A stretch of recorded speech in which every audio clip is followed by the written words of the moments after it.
Thank you very much for the opportunity. My name is Gökhan Erdamar. I'm responsible from TUV Austria GCC-SyberCode, Revenue and Growth.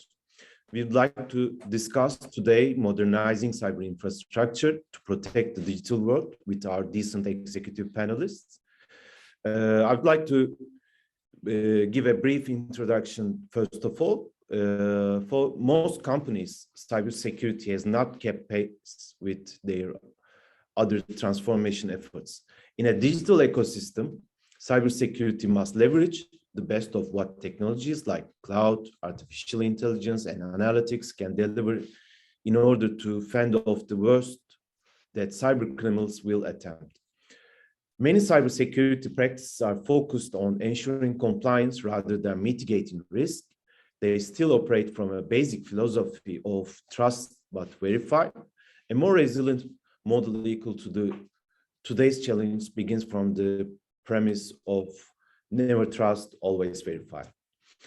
Zero trust cybersecurity, adaptable to emerging threats and changing access needs, can detect threats in a real time and take immediate action to protect enterprise data, devices, and operations in ways reuse passwords and VPNs no longer can. The best cybersecurity solutions today are actually services, not just software, and can address an evolving threat profile and support the fast-moving innovation agenda of purpose-driven businesses. Today, we're going to share challenges and experiences in a modern cybersecurity infrastructure and business resiliency. Hope we can clarify the points and questions as much as we can. First of all, I'd like to start with the question that what are your cybersecurity challenges in digital transformation? And shall I start with Mr. Yuosof, if you can? Thank you so much. This is a very important topic for most of the organization nowadays. I'm honored to join this panel discussion. As you said, the digital transformation and cybersecurity, it's a big challenge facing many organizations. Since digital transformation is starting from changing product or produce new services or to meet business challenges. Many organizations start to move to cloud as digital transformation, and this has become or using SaaS services from other organizations, and we have to be extra aware to detect and prevent cyber security risk related to this threats. You know, the cloud solutions or SaaS services from other or integration with other organizations bring some well-known and still exist cybersecurity challenges like secure connection, cloud design from security perspective, privacy concern, data leakage, country regulation, and compliance. So there is a lot of challenges. We have to talk about it during this panel discussion regarding the digital transformation. Thank you very much. Shall I continue with Mr. Mohammed? Is it? Yes. So can you just briefly talk around your challenges, please? First of all, I'm happy to join you in this panel. When we talk about the digital transformation, that means we have an extra increase of the threat landscape of the cybersecurity. Moving this toward the exposure of your services to, let's say that a large scale of either customer or third parties or suppliers. So one of the main challenges I would see it is that the misalignment between your cybersecurity strategy and the business goals, especially in the digital transformation. And this has happened mostly when the digital transformations expert in the organization, they move ahead without engaging the cybersecurity as one of the backbone and important, enabler for the digital transformation. The second point that I can see it is the business risk, or let's say that the misalignment or misbalance between the risk that comes from the digital transformation and between the rewards. And this has happened due to the improper, let's say that, risk assessments for these services before it goes to the digitalized, means. One of the extra also challenges that most of the organization face is the current culture, or let's say that the awareness of the culture that you have in your organization. So the point is that you cannot move to, let's say that, transformation era without having or enhancing your secure culture within your environment. The last point that I would also emphasize on it is that some of the digital transformation, initiatives, or let's say that strategy and plans may have an impact on the organization from a regulatory point of view. So this is one of the points that you need the cybersecurity expert to ensure that all these digital transformation initiatives and plans is aligned with the regulation and requirements to ensure the continuous compliance of the organization. Yes. Thank you very much. So shall we continue with Mr. Javed? Can you just tell us what are your challenges and what do you think of the question? Right. Thank you. Thank you, Mr. Gökhan. My background is I'm coming from a OT background, or industrial control systems security background. So I will try to answer this question in this perspective. There was a time when the industrial control systems were all proprietary systems, and they stayed where they were in one building, and all industries operated without any interaction with the external world. No third party or the open systems like Windows were used, and therefore there were no threats or considerations for the cybersecurity. The world has changed now, like the other speakers have said, and now we are at the crossroads where we are exposing our IT and OT infrastructures to cloud and to artificial intelligence and machine learning environments.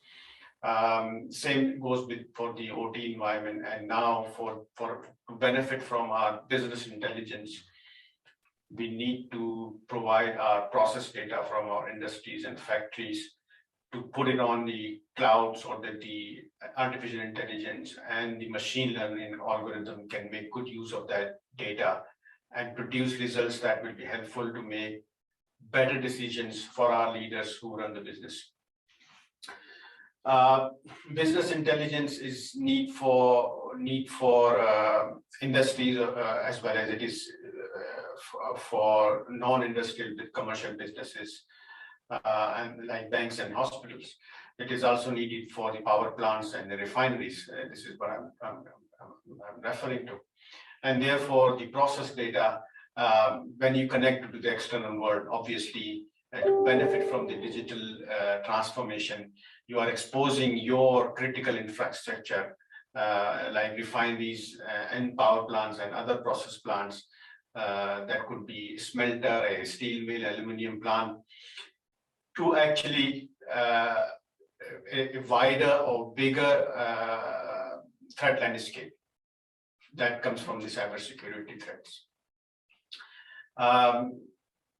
We are moving away from our very conventional and conservative approach that used to be to do not connect the OT environment, ICS environment to external world, because if we stay in our silos, we will not be able to benefit from the digital transformation.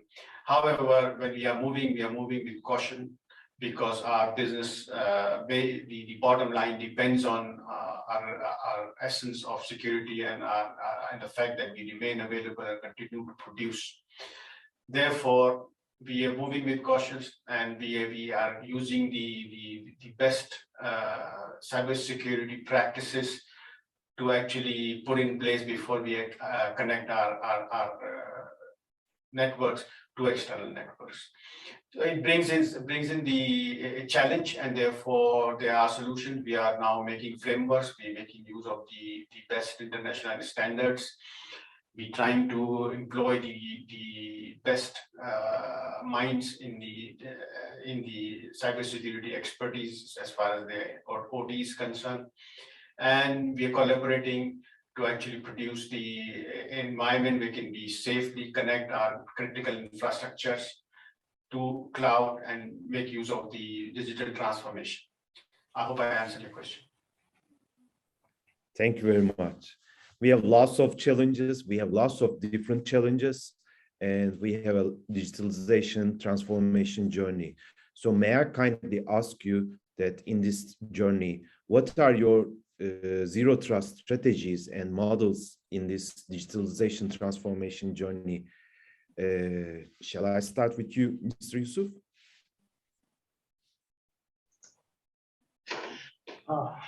As we and my colleague talk about the digital transformation and the landscape, the cloud and the new model of teleworker, we have all these become as driver for zero trust strategies,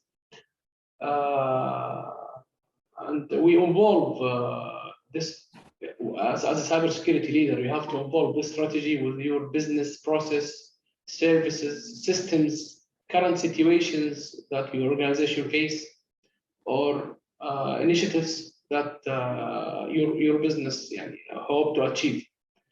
Why we do this? We need to do this to prevent the data leakage or data loss prevention.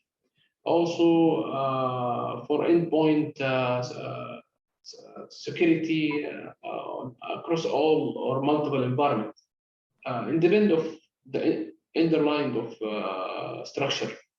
Also to gain visibility on the your users, devices, component, your workload, and enforce also your policies. Also to have continuous monitoring on system logs and report for any sign of compromise. Of course, we have to do all this and save the customer or our employee experience. So check every activity, every process, every authentication, every device without affecting our colleague experience. So the zero trust technologies came now from multiple vendors. It's really helpful from cybersecurity perspective to test and make sure that any device, any user, any process, any request is even emails, URL, it's checked and approved by many techniques, of course using machine learning and AI and huge database of malware or IOCs. Thank you very much. Hard generic approach and a hard generic strategy, I believe. May I kindly ask you, Mr. Mohammed, what do you think of the question and what is your strategy? What do you think? First of all, I think the zero trust is something not new to the let's say that the IT infrastructure and the technology, people, due to the let's say that in terms of certain traditional network or certain industries like the OT part, where they are building their network many years ago in let's say that not a called zero trust, but at the same time it gives the same functionality of zero trust when we talk about the OT, let's say that environment. Zero trust is more into a strategy is not only a tool or let's say that a process in place, or even a people working in certain processes. It's more into a strategy that need to be built based on the requirement of the organization itself. It's based on the principle that never trust, always verify. And mostly, the hype of the zero trust came after the couple of years of challenges that came from the 0 days attacks and 0 days threats that we face on the modern internet. One of the approaches and the viable approaches that need to be done is first is to identify your critical assets that you need to implement and apply your strategy of the zero trust on it. So zero trust mean two things. First of all, change of the offer, let's say that most of your infrastructure in terms of the technologies, in terms of the setup and design, and also it would affect the customer or people experience. So there is a cost and there is an experience factor that may affect due to the zero trust. So to not face these challenges, especially from the business side, you need first to ensure that you apply your zero trust practices on your most critical and valuable assets, and prioritize your zero trust on this one, so you can manage your cost and manage your risk based on this. Second part is to understand your environment, understand your user. You need to see what type of user you have in your organization. Do you have internal user? Do you have external user, customer, third party, supplier? So you have to let's say that identify these type of users, and after that identify how they would interact with your or infrastructure in terms of the application and services, what type of services they access, how they access it, and based on that you would start and find where is the areas that you need to ensure and enhance the security exposure by adding more verification steps in these areas. There are different types of zero trust I would say options that you need to put it in your mind. Some of them in the term of the technologies infrastructure, some of them in terms of the process itself. So I would say from the technology point of view, the multi-factor authentication, the strong authentication is part of the zero trust, where previously you used to do an MFA or strong factor authentication for the external users. Now people or organization, they moved now for the internal users to start and implement some of the strong authentication for the internal user for the critical assets. So let's say that you have certain devices from network point of view, from firewall, you cannot now rely on the username and password for the admin. Now you have to implement strong authentication for them, either based on the one-time passwords, restriction on the IP, restriction on the MAC. So this is part of the change on the term of the authentication for the infrastructure. And to be honest, before that, you need to have a policy in place. So you cannot implement these things while you don't have a policy and framework for the zero trust, to ensure that it's aligned with the business goals, and also you have the support from the business lead in the implementation of these controls. Moving to the new technologies or even new design perspective in terms of the network, like the network micro segmentation and also the microservices. This is one of the things that it helped to implement the zero trust approaches. Increasing the protection from, we used to have the protection on the layer 3 of the network, and now people, they move to enhance your protection, enhance your cybersecurity, control to the layer 7, which means that you are now in front of the in front of the users, monitor everything, inspect all their, activities, either on the application level or in the network level. The last point, which is also one of the important, and it is very old, I would say, way of handling, the zero trust, which is the least privileges. It's there since, I think, the modern, internet, where you have to ensure that the access is very limited in terms of the needs for the specific people, and with the specific and very limited rights that they needed to perform their job. Yes. Thank you.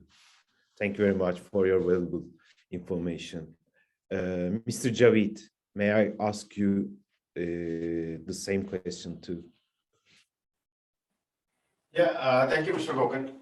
See, the zero trust is a term that's been coined, and that has a background. When we wanted to simplify our cybersecurity processes,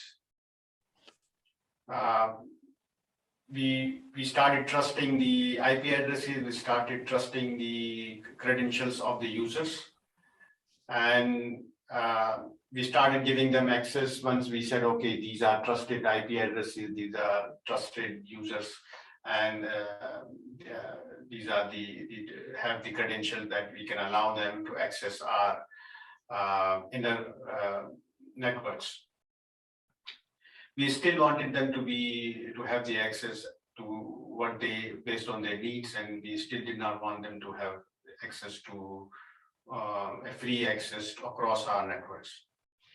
But that did not work very well, because when we started trusting the users and started trusting the networks and IP addresses, the bad actors actually started using that trust to actually initiate different sort of attacks, like man-in-the-middle attack. Therefore, we again had to fight back and started an approach where say, okay, we will not trust anyone.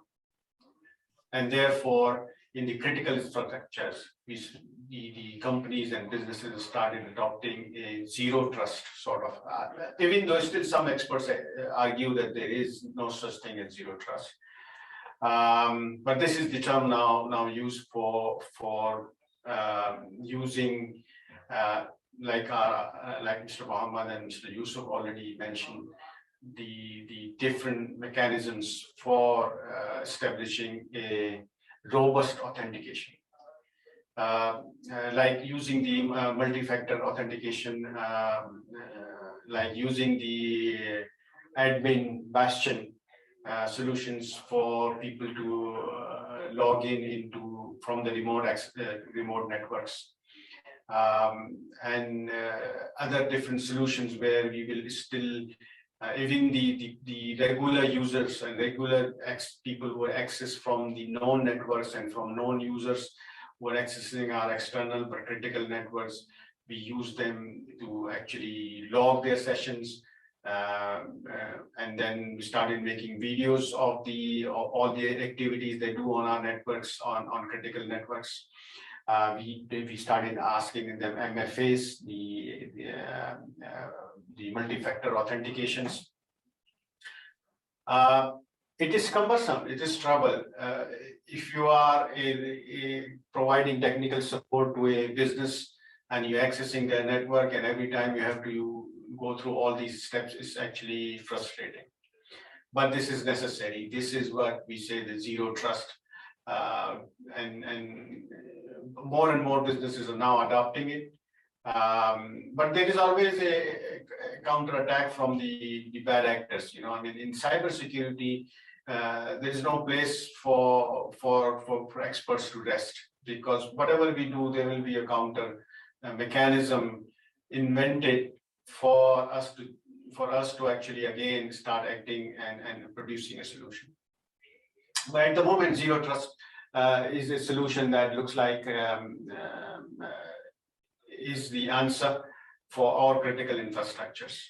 I highly recommend adopting zero trust for all critical infrastructures for external users to access, particularly because my background is from OT, particularly all OT networks. Thank you very much. Lots of answers, lots of approach to one single zero trust approach, but it's not new, as you all mentioned. But one of the key points is the business continuity. So may I kindly ask you again that, can you adopt these approaches and strategies, and can you adopt your cybersecurity practices with business continuity strategies? Mr. Yuosof?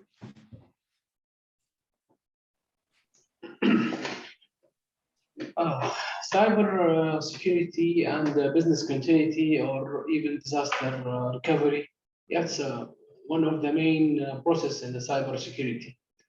The main advantage of or the main purpose of business continuity is prevent and anticipate the operational risk of the company, and one of the risks is cyber security. So we have to make sure that our critical or essential application remain usable during the risk, and also we have to guarantee the data confidentiality.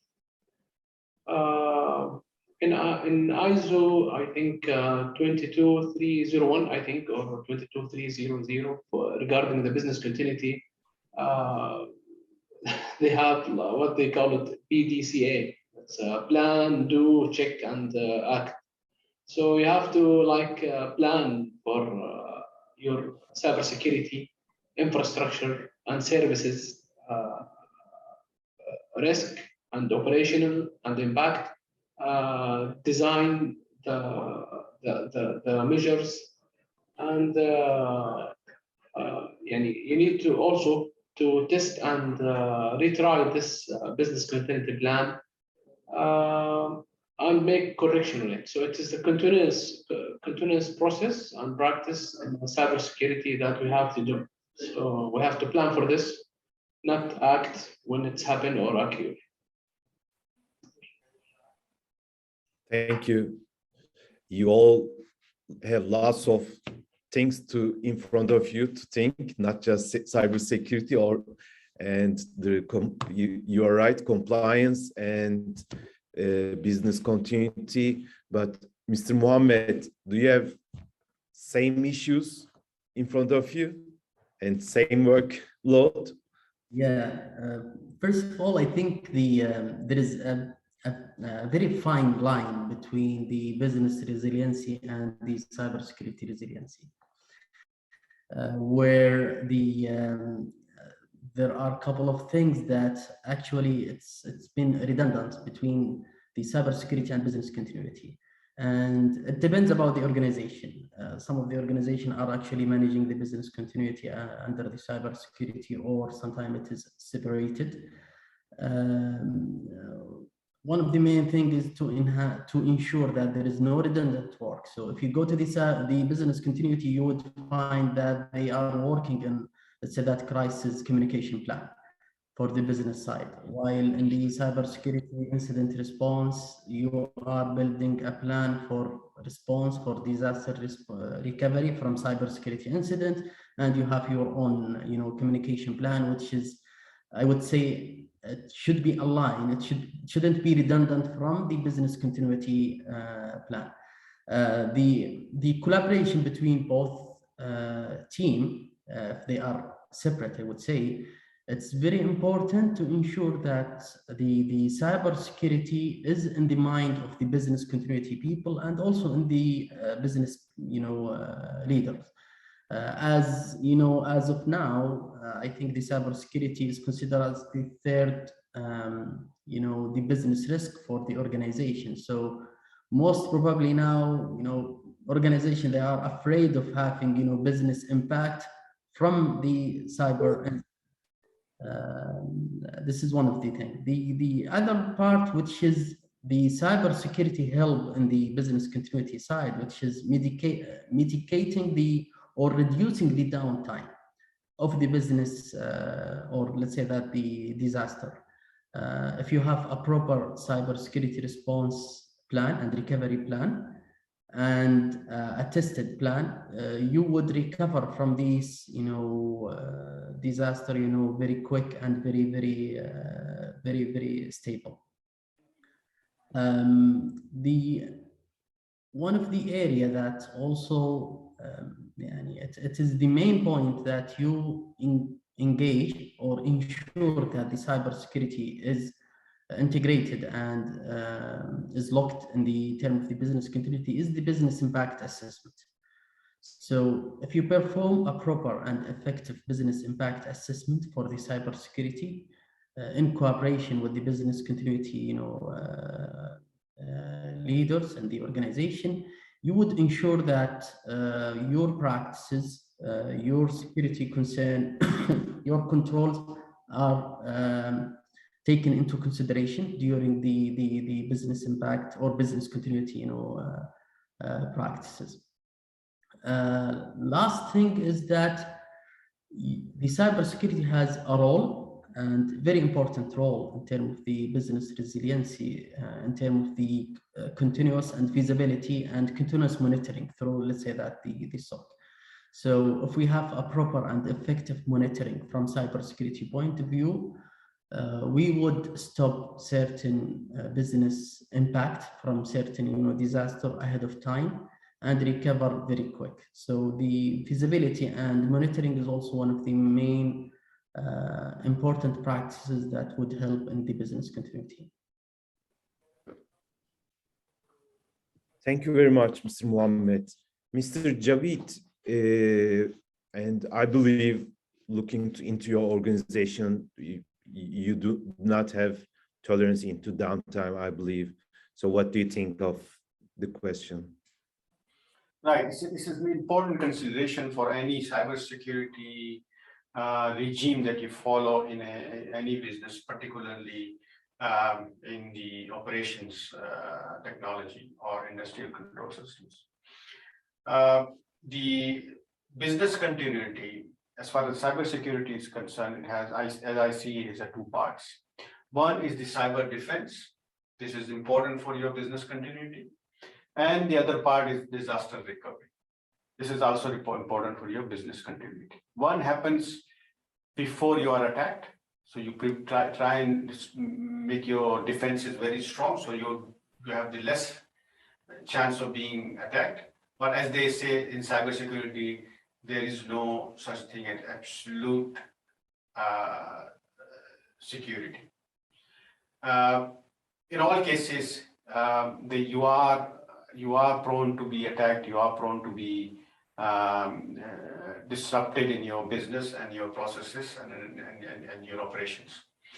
Therefore, what you need is a disaster recovery. And disaster recovery is as the name suggests, it's the recovery after you are attacked.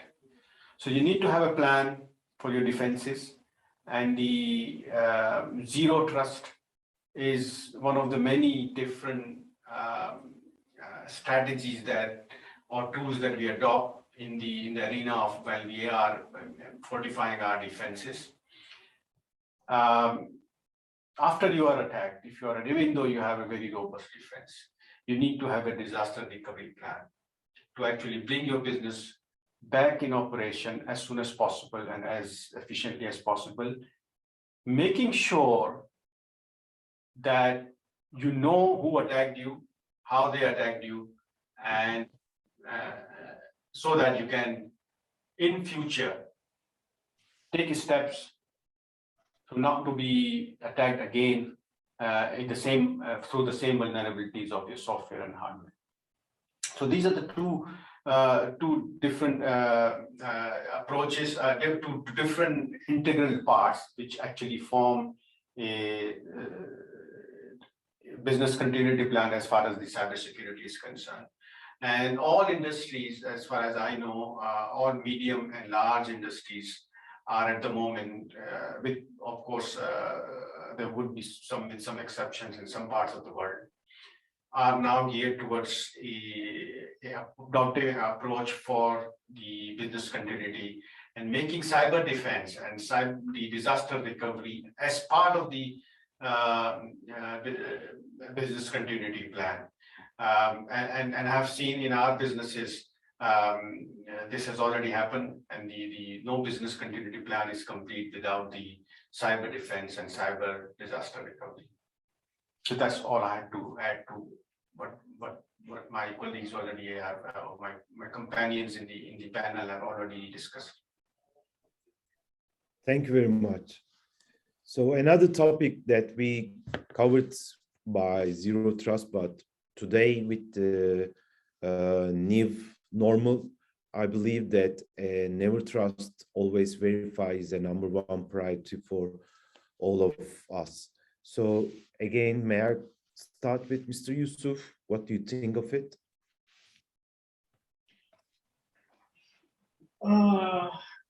As we talked earlier, we cannot trust anything in these days. All techniques, all technologies, as much as you introduce new businesses, new data, you expand your data centers, your employees work from anywhere at any time on any device. So it's never trust. It's really become very critical.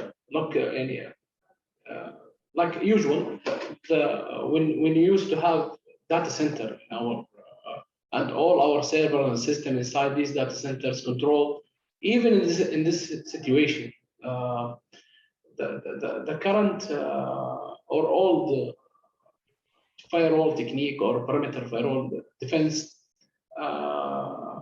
cannot protect the lateral movement easily. So once the hack or the malicious become inside your perimeter, it's very hard to trigger it. What about the new design and the new trends in digital transformation now? So you are using multiple data center in different location, different cloud, using many enterprise applications, provide what we call it enterprise trust application between different organizations. So it's zero trust that you have to check any request for authentication, for authorization, from which location, at which time, by which employee, what is his privilege, monitoring the logs between the applications for any abnormal behavior with the help of AI and machine learning. It will be very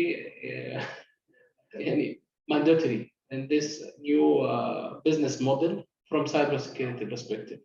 I think this is the only way that we have now to try to secure our integration systems and access and application access also.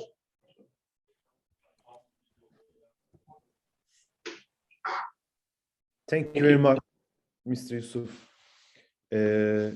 So, Mr. Mohammed, are you trusting to anybody? Well, I think this is very, very difficult and crucial question. But I think the current world that we are living in as of now, it's imposed to us that you don't, especially from technology point of view, to not trust any incomers, especially to your network. As we are aware, now more than about 60% of the threat is coming from the insiders, not even from the outsiders of your organization. So I wouldn't say it is for the number one priority, because this is depend always in the business that you are working in, since the 0 days would require high cost of implementation. And also you need to have both the strategy and also the implementation side.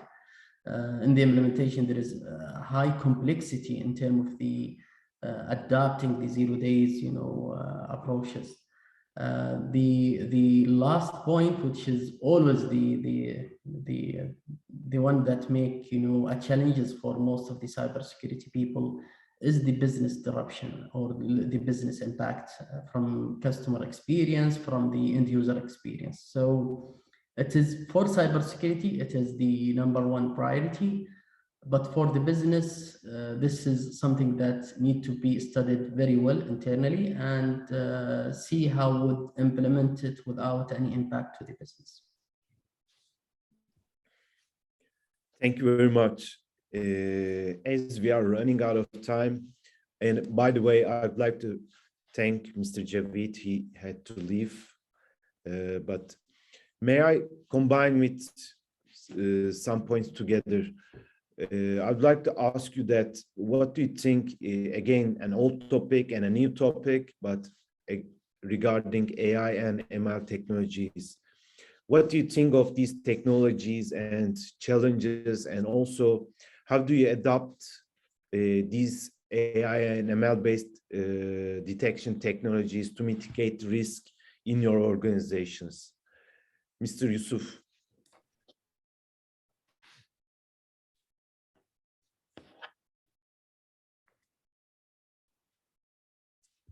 I think your microphone is off.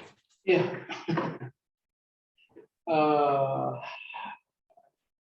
We talk a lot about the AI and machine learning, digital transformation, and it's as Mohammed said, it is not new. It's we're already using it in multiple vendors, like it's threat hunting or network security. So all vendors now trying to learn from their past experience. They have a huge database of malware signatures or file signatures or bad URLs or suspicious network behavior. But in the other side, also the hackers using same technique, so they don't repeat. They don't repeat it again. So they learn from their mistake and try to come with what we call it 0-day malware or 0-day hack. Or but on the other side, it's very what we call it. It's a required huge resource to adopt AI and machine learning and have huge database and integration between different vendors for threat intelligence. But still, the weak part in cybersecurity is awareness and training for the employee, especially now that we enable the email and a shared drive on personal device. Even if you enable the MDM or MAM, still he is the one who open his email, click on the URL. Funny things that click on URL. Again, people know AI needed, right? Yeah. But I faced one situation that the URL it's shared drive from one of the well-known vendor. You cannot block it. It's the business operation needed. So, and he put the malicious file inside this shared drive. So when we talk with the vendor how we can solve this, he said the only thing is to block. Block. This is the easiest part in security. No, you don't want threat. Just close the port or block the service. So the challenge is here today and tomorrow. It will be there, new techniques as we work with the vendors, our partner, to improve our security. Also, there is some people working on other side, trying to not repeat same mistake and come with new way to hack your systems or I don't know, whatever their reason. Okay. Thank you very much. Again, AI, ML, or people. So what do you think of it, Mr. Mohammed? Yeah. New stories, but same Yeah. people, all people, and again, end users, and awareness is a problem. And so you're telling me that you're asking AI, ML, but I have another topic. The point here is that the point is that as we can see, over the years, that the AI and ML, make the life easy. It's very beneficial, technologies that all the human they get advantage of it in all type of things, health, education. And one of the things that I'm pleasant to have it is that we are beneficial from the AI. Today, our cybersecurity defenses and the new technologies are based on the AI. It's actually a good for us as a cybersecurity. It improves our work. It increase our defenses. It's also reduce the time to response to the threats and incidents. So this is very important for us. If the AI wouldn't be there, we would need more resources. We would face more challenges, face more threats. But thank God we have these technologies in place. But at the same time, it has some drawbacks. Once you work with the AI, ML, there is always range of rate of the false positive, which that mean you would investigate something that is false positive. Take more time from your resources, from your people, to check it out, and at the end you find that it is not true. It is more of the let's say that the mistake rate or the error rate that the AIs have always in place. I think we are pleasant to have these technologies in place, but at the same time it has some drawbacks. I would always make sure that once you adapt AI technologies in your defenses, to ensure to not replace the old defenses. It's just to have them both running in parallel for some time until you do and perform a couple of testing. Regression testing for these technologies is very important. Try as much as you can to apply all kind of threat to these technologies to see would they detect these as of now or not. So this is from my side. Thank you very much.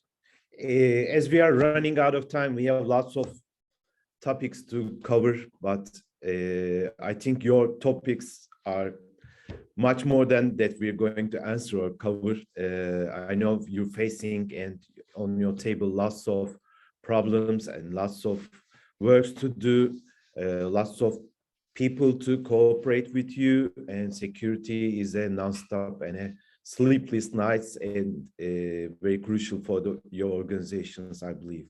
But thank you very much for your valuable answers and valuable information. But at last, I'd like you to ask that, can you please just give us some advice briefly about an executive approach implementing when we talk about digital transformation? What is the security perspective of yours that you can advise to our attendees, Mr. Yuosof? Digital transformation, it's like a workshop for all organizations, all teams participate in this. And the cybersecurity should be one of the main players in this journey to support their required process, their maybe new technologies, services, organization culture, cybersecurity leaders should be aligned with those requirements, and maybe he update his strategy and budget and plan to support this corporate goals or initiatives. So this alignment and conversation should be done in early stage when designing the digital transformation, to make sure that they have the successful journey that can start and continue in a good and successful phases.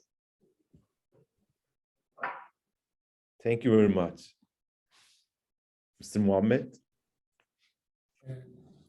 Yeah, my advice is, first, it's very important for us as a cybersecurity to build the relationship with the digital transformation people.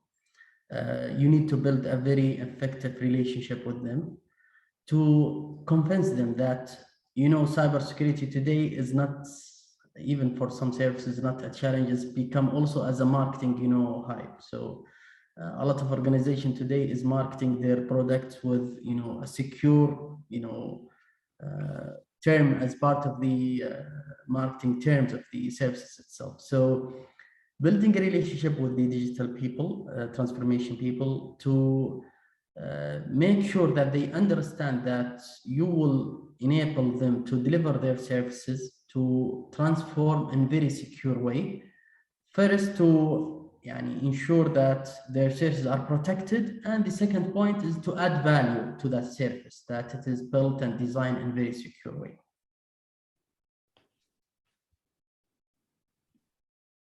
Thank you very much. I believe we're on track. I appreciate our panelists to share their experience and wish everyone a healthy and safe year. We try to cover as much as we can, but there are lots of topics to mitigate the risks. Enterprises continuously investing in new tools and new technologies, leading edge risk focus and context-aware security. AI is a topic, cloud computing, agile development, and we try to cover and address them. Thank you very much, gentlemen.